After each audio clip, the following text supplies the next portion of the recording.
can we talk about the mix bus you're using in the box? Yeah. Well, most of my mixes are through a summing network and analog stereo bus. So I have a Burl summing system set up, 32 channel summing box that all my Pro Tools outputs come through. And then that goes through a analog mix bus chain. And that mix bus changes depending on the song, depending on the music. I use a Chandler curve bender EQ that I've used for years, especially for rock music. It's really, really great. I use the Shadow Hills mastering compressor in hardware. And when I've done stuff in software only, I'll use some of those similar devices.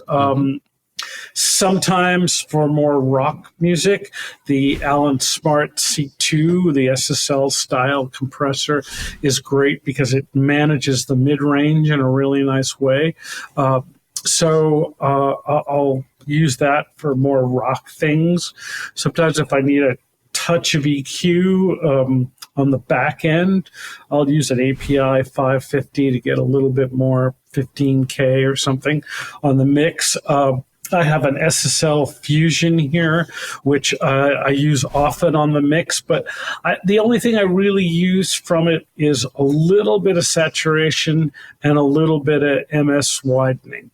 I don't use the EQ or the high frequency limiter or some of the other things that it'll do. So I keep it pretty simple.